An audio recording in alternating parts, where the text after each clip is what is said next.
Aujourd'hui, j'accueille Carolina, une belle foulée qui a rejoint le club il y a un peu plus d'un an. Il y a un peu plus d'un an, le 5 mai 2025 exactement, elle a ressorti la date. Elle est venue à son tout premier événement des Belles Foulées. À ce moment-là, Carolina vivait une période pas évidente. Elle sortait d'un burn-out, elle connaissait un début de dépression. Elle est arrivée un peu stressée, un peu perdue, elle se sentait un peu maladroite en se demandant si elle avait sa place ici. Mais ce jour-là, quelque chose s'est passé. Elle s'est sentie à l'aise, accueillie dans un groupe de femmes qui lui ressemblaient. Elle s'est sentie un peu plus coureuse tout d'un coup. Elle a donc décidé de sauter le pas et de rejoindre le club Les Belles Foulées. Et depuis, un an plus tard, elle ne s'est jamais arrêtée.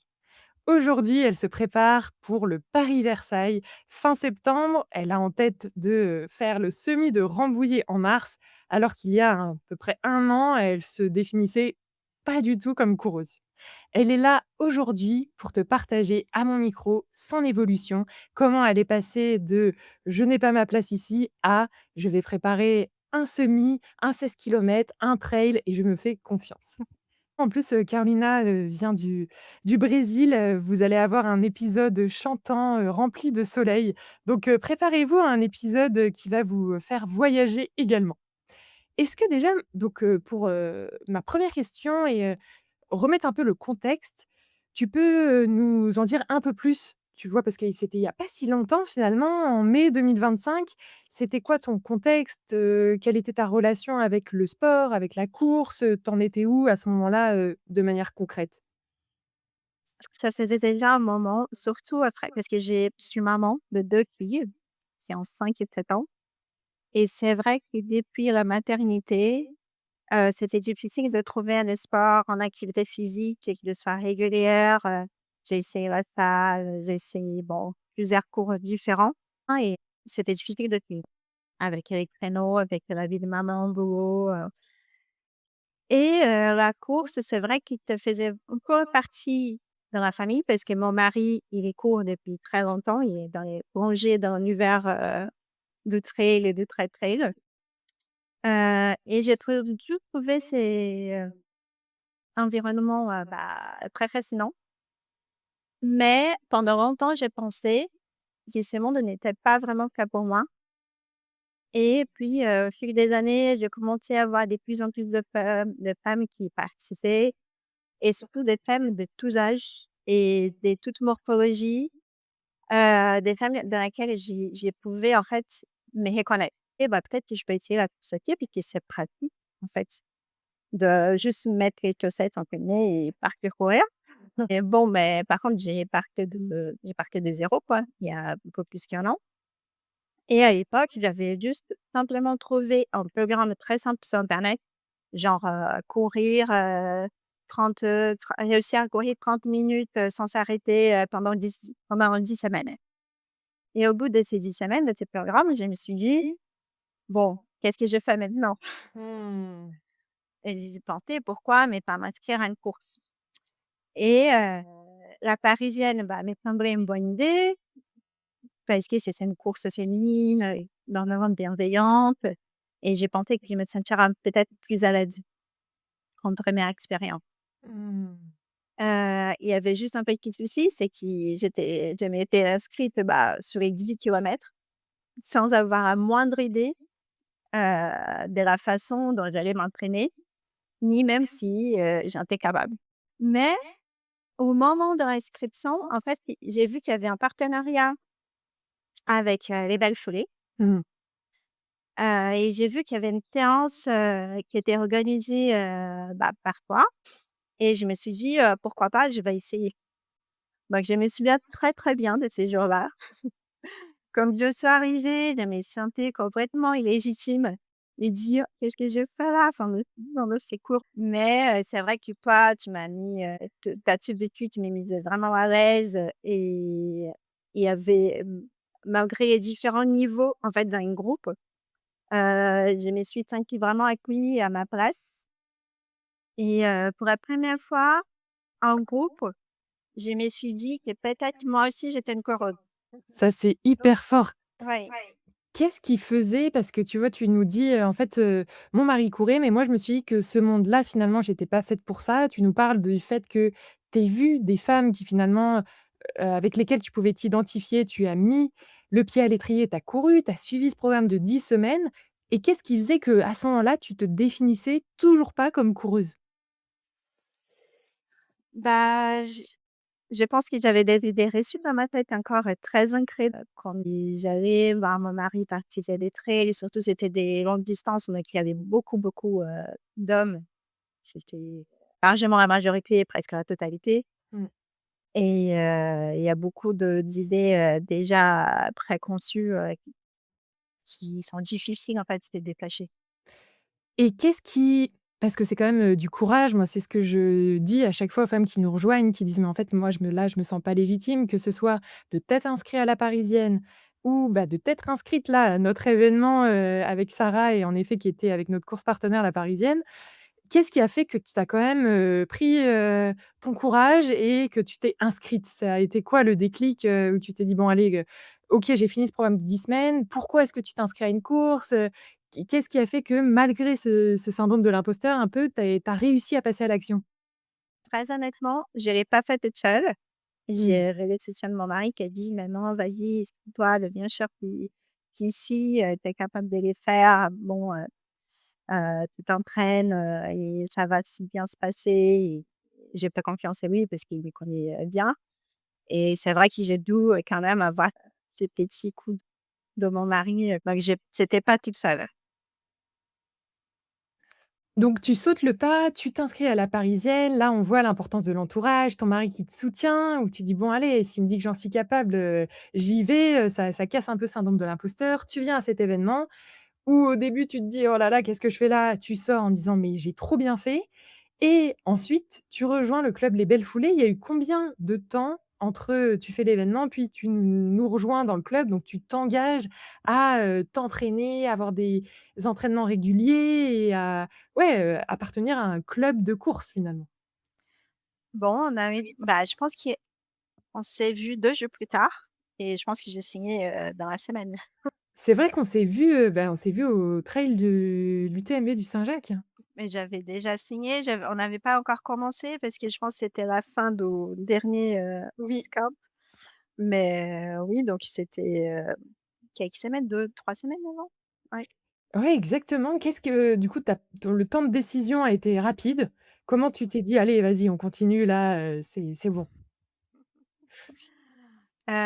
Tu parles depuis, que j'étais à l'événement et pourquoi j'ai signé, en fait? Ouais, ouais.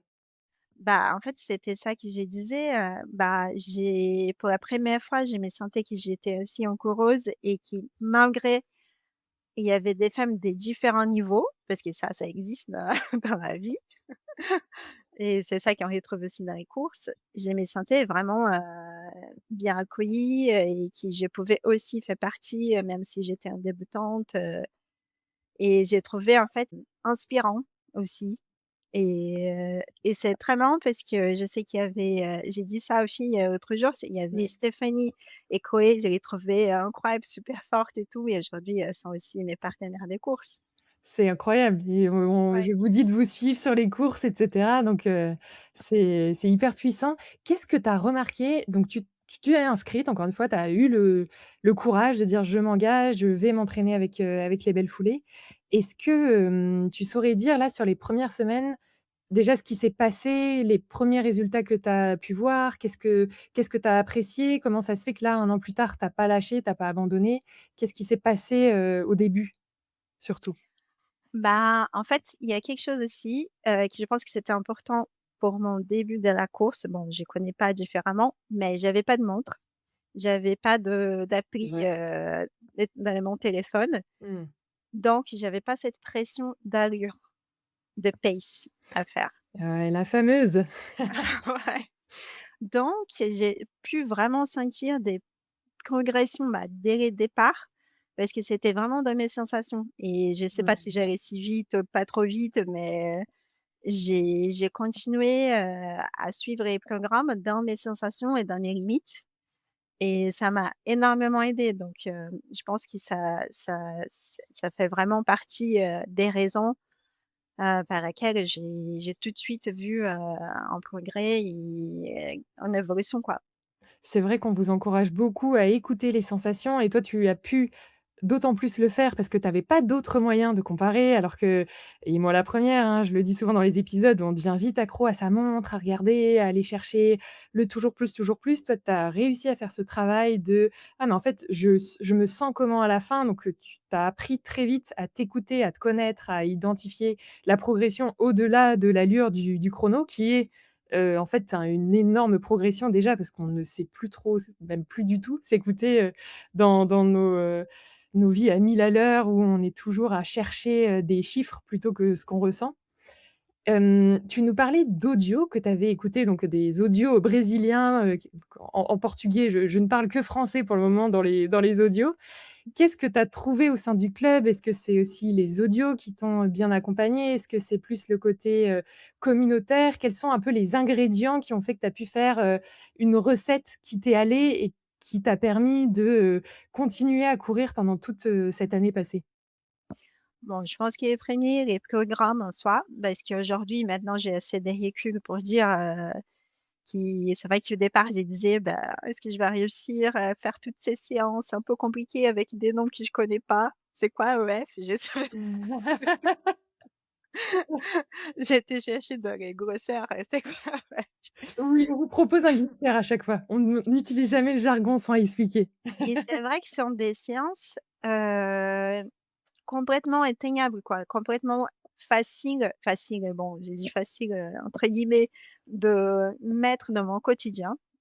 Et donc c'est pour ça que je pense que la première évolution, qui j'ai remarqué, c'était la régularité. Depuis, je suis vraiment bien sûr, il y a des périodes où c'était un peu compliqué, que d'autres, je tombe malade aussi, mes Mmh. enfants tombent malades, bref, la vie, mais j'étais quand même très régulière. Donc je pense que c'était un programme très adapté, pour, pour insérer dans mon quotidien et être régulière. Donc je pense que c'est la première recette pour que ça soit bien réussi parce que, voilà, sinon, je ne serais pas là. Et bien sûr, un deuxième est aussi important, c'est vraiment l'essence de la communauté parce que et c'est ça que j'aime, c'est que chacune arrive avec ses propres histoires, ses doutes, ses contraintes, ses objectifs. Certaines préparent un marathon, s'est mis, son 1er 10 kilomètres, mais on s'encourage toutes de la même façon. Et surtout maintenant dans les clubs, c'est ça qui est la différence aussi avec les bootcamps, quand ça commence à être dans une période un peu plus longue, entre les courses même, on commence à se connaître et on ne célèbre pas seulement les performances. On célèbre aussi, des victoires personnelles, bah, la régularité, les petits progrès, les fait de recommencer la course après une blessure, et ça vient vraiment très, très humain. Moi, c'est mon moment, boost d'énergie quand je lis vos échanges sur le groupe, c'est assez incroyable en effet l'énergie que vous partagez et sans que ce soit enfin, ça sonne jamais faux, c'est jamais forcé, vous avez développé une sororité qui est juste folle Mmh. et en effet, toi, quand tu es arrivée, on fonctionnait encore par, cohorte, par bootcamp Mmh. et on justement, en ayant ce sentiment un peu de frustration de vous dire: «Oh, au bout de 3 mois, bah, mince, on a envie que ça continue», on a, annualisé ça donc maintenant vous êtes là pendant 1 an et c'est vrai que ça crée des liens encore plus forts, là, vous allez courir la course de Versailles ensemble alors que c'est pas une de nos courses partenaires.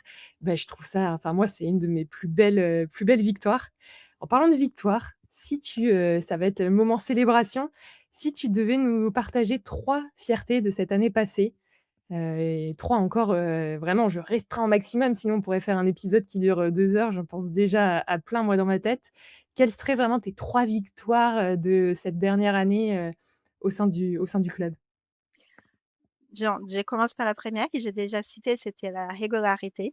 Ouais. Je pense qu'elle est la plus grosse victoire, surtout parce que c'était ça que j'ai cherché depuis, des années et que j'ai pensé: «Ça va plus jamais être possible dans ma vie d'être régulière dans une activité physique». Et j'ai été, pendant y compris pendant l'hiver.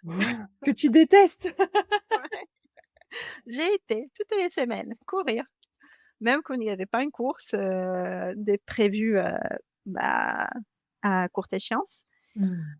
Heu, 2e, c'était, de trouver les plaisirs parce que c'est vrai c'est ça qui est difficile aussi parfois quand on commence des zéros avec la course à pied. Bon, je dis pour mon cas, en tout cas. On va pas tout de suite trouver les plaisirs parce que c'est un inconfort, c'est pas voilà, c'est un nouveau mouvement.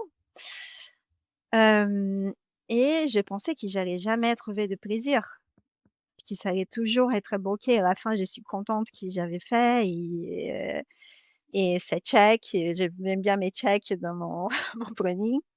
C'était ça les plaisirs. Mais non, ça existe vraiment les plaisirs et ça devient, vraiment partie de mon quotidien. Et ça aide et du coup, ça aide aussi à être régulière parce que, j'ai retrouvé vraiment de plaisir et aussi réussi, un peu je suis encore tous ces chemins de trouver l'inconfort dans l'inconfort, Mmh. ce qui est très difficile aussi et j'ai fait la réflexion l'autre jour, j'ai dit: «Mais pourquoi je trouvais si difficile de les faire dans la course à pied?» sachant que moi je connais l'inconfort parce que ma vie, à 1000 à l'heure, avec les boulots, avec les filles, j'ai fait 2 C'est accouchements. ce que j'allais dire. Si ça, c'est pas ah non, sans péridurale, oui, ça c'est J'ai passé des nuits blanches, et pourquoi? Ça, ces moments juste pour moi, j'ai du mal, à accepter aussi l'inconfort qui va me faire, trouver de plaisir. mmh. Ça, c'est trop intéressant. J'aimerais rebondir là-dessus parce que c'est effectivement une phrase que je vous dis souvent, essayer d'avoir ce confort dans l'inconfort, trouver du plaisir quand ça commence à être dans la limite, un peu dure et c'est ce que je vous dis aussi, c'est que parfois on a juste envie de rester dans le confort et tu nous le dis, vous avez tellement d'inconfort dans vos Oui. autres vies Mmh. qu'on a tendance à oublier, à se dire: «Mais pourquoi est-ce que là, du coup, j'arrive pas à pousser plus?» Bah, c'est que parfois, juste on n'a pas envie et c'est normal, tu Mmh. vois? Il y a tellement de d'autres choses dans lesquelles tu te pousses, tu sors de ta fameuse zone de confort là, sortons de notre zone de confort, si on se pousse dans tous les domaines de sa vie tout le temps pareil, bah, à un moment, on a enfin c'est de l'inconfort constant, on pète un câble quoi. Oui, Ça, c'est pas tenable. ouais, ouais, mais je pense que du coup, ça m'a aidée à mettre des limites sur certaines zones de ma vie, d'autres, en fait, Mmh. tu vois? Comme Parce lesquelles? que, bah, comme au boulot, comme dans Ouais. ma vie perso, des familles et tout, qui étaient toujours bah, tout venait avant, Toi? avant moi, quoi, pendant Mmh. l'activité physique pendant des années et j'ai ressenti cette culpabilité qui est très, très courante, chez les femmes, et chez les femmes, Maman? mamans. Et ça m'a aidée aussi à dire, pourquoi j'ai me mets tellement d'inconfort dans ma vie et dans ces moments-là, mon moment de plaisir, c'est qui me fait de bien, où j'ai envie d'avancer et d'avoir aussi, ces sentiments d'évolution. Pourquoi je peux pas me donner ça? Et justement parce Mmh. que c'est ça, j'ai tellement d'inconfort dans d'autres aspects. Donc où est-ce qu'il faut bouger, quoi? Parce que c'est ça et il y a quelque chose qu'il faut limiter. On ne peut pas tout faire. Donc je pense que ça m'a aidé aussi à mettre des limites et dire: «Ah non, maintenant c'est mon moment», genre je me souviens ma fille, son anniversaire de 7 ans, qui les jours de son anniversaire, il matin de son anniversaire, j'avais une séance de prévue, c'était la dernière séance de la semaine. En plus, c'était déjà, pas loin de la course de la Pyrénéenne et elle me dit: «Mais maman, tu vas aller courir le matin de mon anniversaire?» Et j'ai dit: «Ah oui».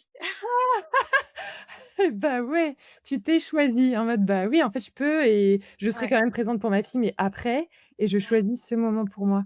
C'est ouais. hyper puissant ce que tu partages et ça parlera à beaucoup, de nos auditrices. N'hésitez pas d'ailleurs à réagir à ça sur ce, bah, comme je disais, on peut pas tout faire, mais d'avoir, tu vois, tu as identifié que ouais, mais en fait, là, en ce moment, aujourd'hui, dans ta vie, tu avais justement envie de toi te remettre au centre, donc voir ce que tu allais bouger dans les autres domaines et que c'était plutôt sur les autres domaines que tu allais rebouger cet inconfort constant. C'est, ouais, hyper puissant donc ça nous fait les deux fiertés qui créent ce cercle vertueux, donc la régularité que tu as en effet bien, instaurée et qui va amener ce plaisir et pareil, le plaisir va instaurer la régularité donc c'est deux belles fiertés. Tu as, une troisième à nous partager? Bah, je pense que la troisième, c'est cette année, j'ai osé, avoir d'autres défis. Ouais.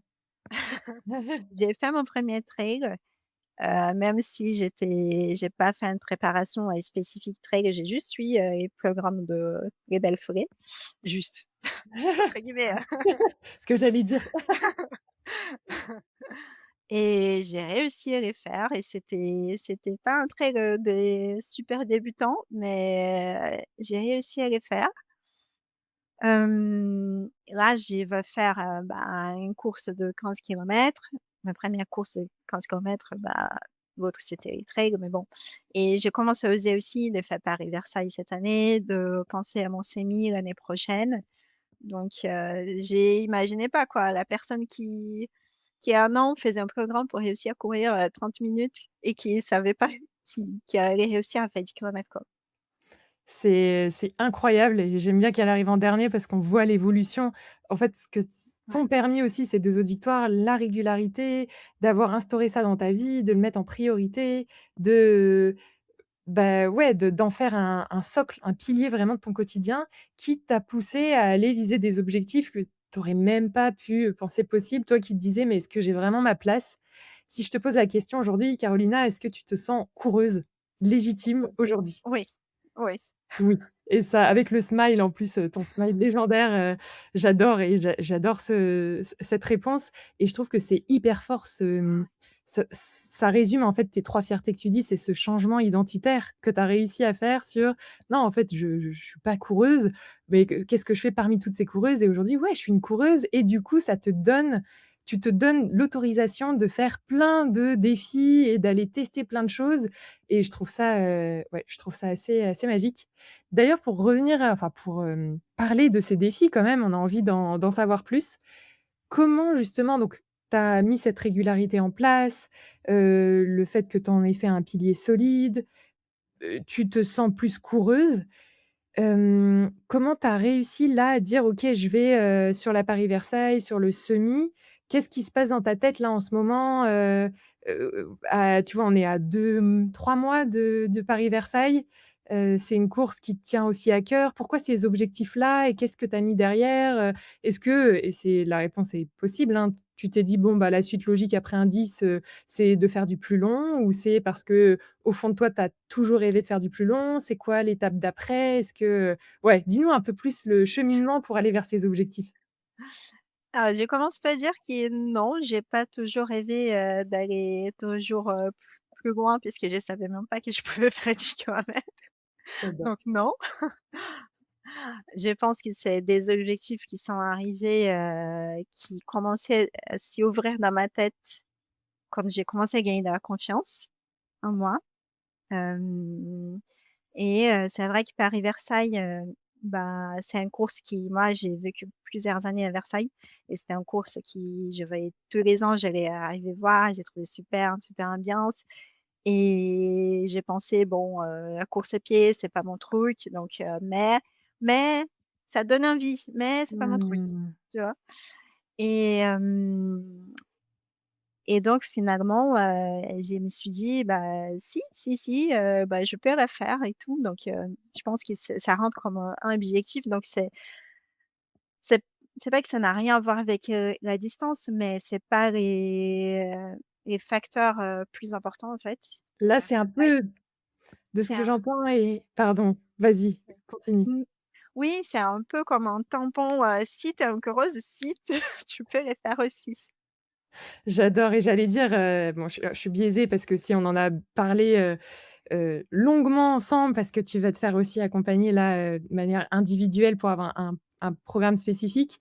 Mais c'est aussi là, une preuve que tu peux passer de l'autre côté. Pendant toutes ces années, tu étais spectatrice, là tu vas devenir actrice et je trouve ça hyper fort, comme, symbole aussi de dire: «Bah, là je suis de l'autre côté, c'est bon», ouais, le passeport de la Paris-Versailles, une course que tu as regardée avec cette, autre Carolina entre guillemets qui disait: «Mais non, mais ça c'est pas pour toi». Là, ça y est, c'est la boucle sera bouclée, tu seras parmi les coureuses, je trouve ça Ouais. hyper fort.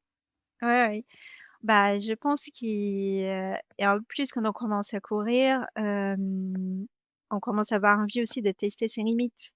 Donc et pour moi, c'est pas forcément, aller plus vite, plus vite, plus vite, plus vite, toujours dans la même distance. Je pense que j'ai envie aussi d'essayer, je suis curieuse d'essayer, d'autres formats, d'autres distances, c'est que je suis capable de les faire et bien sûr j'ai confiance en moi, mais j'ai confiance en moi aussi parce que je suis accompagnée par toi et par les autres, de club. Je pense que toute seule, je sais pas si, j'allais réussir, ou moi, pas avec autant de plaisir. Et le plaisir qui fait partie de tes fiertés où effectivement tu as réussi à trouver Ouais. ce plaisir.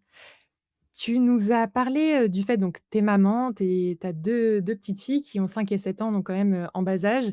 Tu nous en parlais là sur le fait d'avoir réussi à sacraliser tes moments et pouvoir dire non, même là c'était fort de dire: «C'était les 7 ans de ma fille, bon bah, il y a quelques années j'aurais pu éprouver de la culpabilité à aller courir. Là je me suis choisie». On arrive dans la période estivale qui est assez compliquée pour les mamans. Pour celles qui nous écoutent, toi l'été, donc tu as le programme, estival du club qui va avoir lieu, plus le début de ta prépa pour, le Paris-Versailles.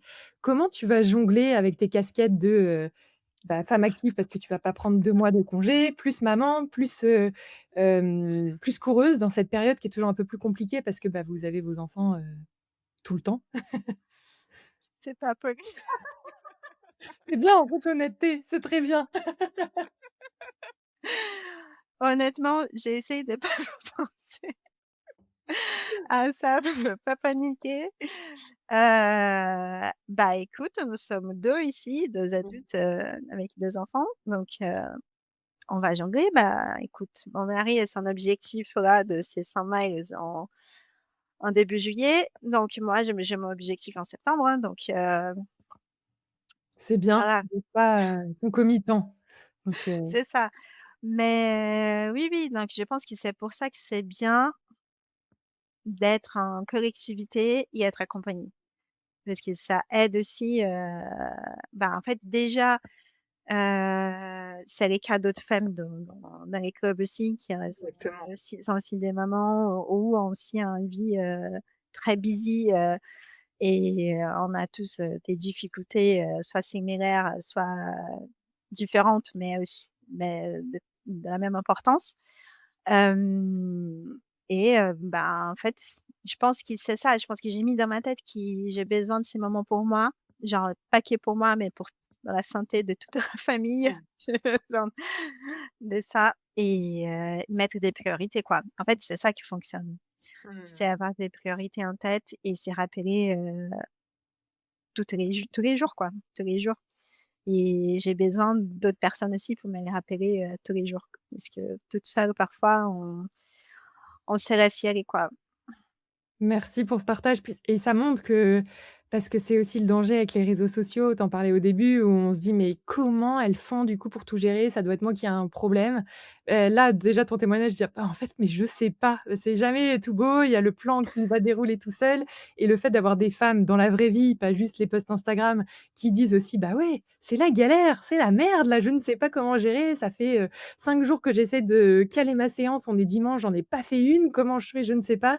Bah, ça me permet de voir que vous êtes pas seuls et mine de rien, ça aide à passer à l'action, à partager vos tips, à voir comment, l'une s'organise avec l'autre donc ouais, c'est hyper précieux. Pour terminer, qu'est-ce que tu dirais à la Carolina d'il y a, 1 an et demi, 2 ans qui, se disait que la régularité, c'était plus pour elle, que de toute façon, la course, c'était pas pour elle, qu'elle allait encore abandonner, qui fait écho à ce un discours que d'autres femmes peuvent se dire. Qu'est-ce que tu lui dirais? Heu, bah, je pense que je dirais des choses qu'elle allait pas du tout croire, mais j'ai dit: «Vas-y» parce que dans un dans un intervalle d'1 an, tu auras fait, plusieurs courses de 10 kilomètres, ensuite, tu allais faire un trail, et en plus de tout ça, tu allais trouver de plaisir, et tu allais réussir aussi à mettre des limites, c'est qui, n'est pas toujours évident. J'adore, trop bien. Merci beaucoup Carolina pour ce partage en toute, transparence et pour nous avoir partagé ton évolution, qui est, qui est super et qui est, réalisable. On parle pas de succès fulgurant en 2 mois, on voit que ça s'est construit et que ça a été profond aussi, que c'est sur le long terme que tu as créé tout ça donc en tout Ouais, cas moi je suis très fière de toi et tu peux l'être et j'ai hâte de poursuivre les prochaines aventures qui s'annoncent réjouissantes suite au prochain épisode. ouais. C'est intéressant parce que parmi, désolée, j'ai fait une déviation. Parmi, mes réussites, j'ai même pas parlé du fait que dans la première course de l'année, j'avais réussi mon objectif de faire, sub, 1 heure de C'est de vrai, hein? kilomètres. J'avoue, tu as pas parlé de RP, pas de chrono, c'est pas venu au début. Ouais, C'est très intéressant, j'avoue. Comme quoi, vous voyez, hein, la réussite, la progression, ça se mesure pas toujours en chiffres. ouais. Merci encore. N'hésitez pas à nous faire, vos retours, vous qui nous écoutez, directement sur, Spotify dans les commentaires ou sur nos réseaux sociaux @lesbellesfoulées, sur Instagram, sur LinkedIn, vous savez où nous trouver.